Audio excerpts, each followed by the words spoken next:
Temples of Baalbek in Baalbek, Lebanon. Baalbek is a city located east of the Litani River in Lebanon's Bekaa Valley, about 85 kilometers northeast of Beirut. It is the capital of Baalbek Hermel Governorate. In Greek and Roman times, Baalbek was also known as Heliopolis. In 1998, Baalbek had a population of 82,608, mostly Shia Muslims, followed by Sunni Muslims and Christians. It is home to the Baalbek Temple complex, which includes two of the largest and grandest Roman temple ruins, the Temple of Bacchus and the Temple of Jupiter. It was inscribed in 1984 as an UNESCO World Heritage Site. Perched on a lofty mound overlooking Lebanon's lush Bekaa Valley sits Baalbek, a city steeped in history and home to the ruins of one of the largest Roman religious sites. Its remaining colonnades have become a national emblem. The religious complex has attracted travelers over the centuries, seeking to witness and claim the might of the Roman Empire for themselves. But Baalbek's 300 years of Roman rule overshadow its 10,000 years of continuous settlement, its prehistoric origins, and its role as the wellspring of the valley's two major water sources to an epicenter of life and fertility. Its name is formed from two words, Baal, the Semitic lord of the gods and precursor to Zeus and Jupiter, and Nebek, the Aramaic word for sources. The Romans knew it by its Greek name, Heliopolis, meaning city of the sun. Baalbek is also a living, modern city where more than 80,000 people live and work. Baalmology, the curator of Baalbek, Archives of an Eternity, is aiming to change this one-sided view of the site. Showing at Beirut's Sursak Museum, the exhibition traces a tangle of histories, encompassing the site's mysterious ancient origins, its rise to prominence, Western appropriation, its political identity, and the contemporary reality. Baalbek goes back to the beginning of when man settles, and there are not that many that have continuously been settled and had a living history, says Mology, an independent advisor to the British Museum and London-based curator.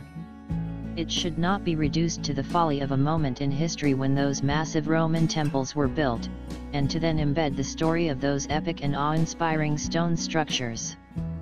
Baalbek was not an important city, he explains. It became a home to the gods because of its natural setting, including Ras al-An, an abundant source of fresh water. Waters from the Anjujay spring 9 kilometers away were drawn into Baalbek by canal. Baalbek commanded these two big sources that feed into the Litani and Asi rivers, which flow in opposite directions in the Bekaa. The first settlements. Baalbek was first occupied around 10,000 BC as one of many tells, the Arabic for mounds, in the Bekaa, which is full of prehistoric and Neolithic settlements. One of the first items in the exhibition at Sursak Museum is a fragment of a slaked lime vessel from 7000 BC, displayed alongside a 2nd century sculpture of a male torso and detailed pedestals from Heliopolis. The Roman Temple, a UNESCO World Heritage Site, was completed between the 2nd and 3rd century as a large religious complex built on top of an older Hellenistic temple. The four known temples to Jupiter, Mercury, Venus, and Bacchus after the Roman gods, are some of the largest and best preserved examples of Roman architecture. All temples were erected from limestone cut in quarries in close vicinity, says archaeologist and project researcher Marguerite van Es. The stones for the second phase of Jupiter Temple are especially remarkable because of their extraordinary size. For the podium of the temples, stones were cut up to 20 meters in length and 4 meters high, which weighed about 1,000 tons each.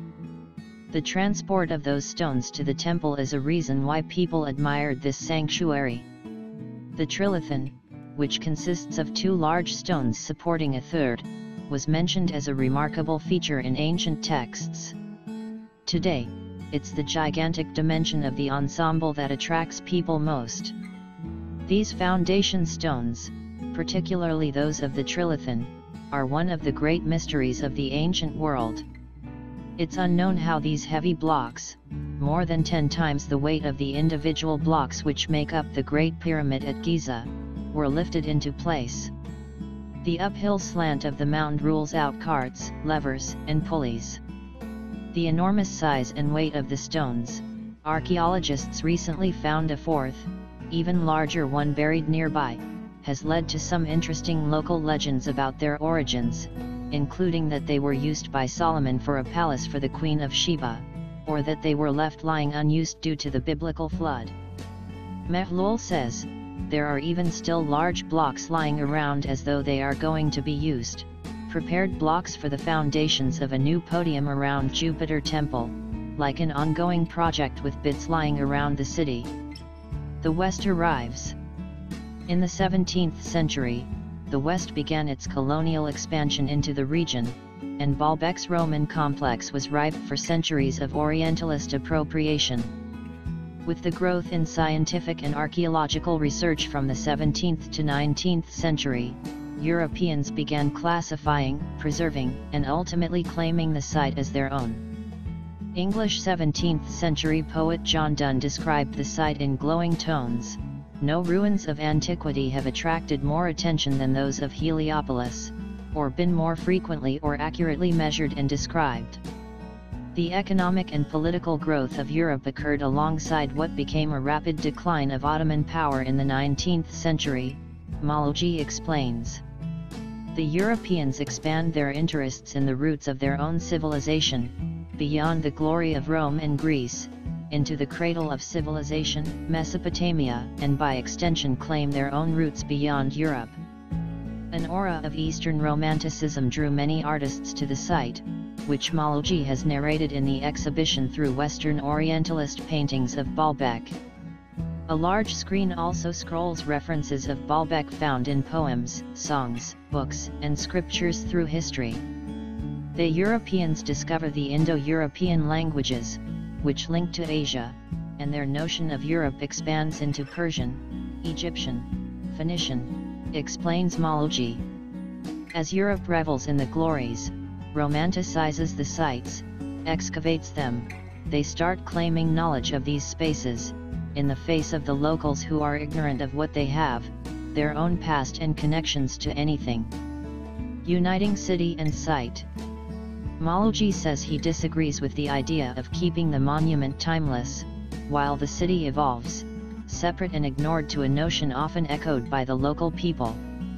What needs to be done is to stop the segregation between what is archaeological, and controlled by the tourism ministry, and the living city, Malji explains. They're creating wider roads leading to it, fencing off and making a museum city that is detached from the living city. Mazloum agrees. The municipality needs to do something to make festivals inside the city, allow people to walk in and go to the souks. We have many markets and traders.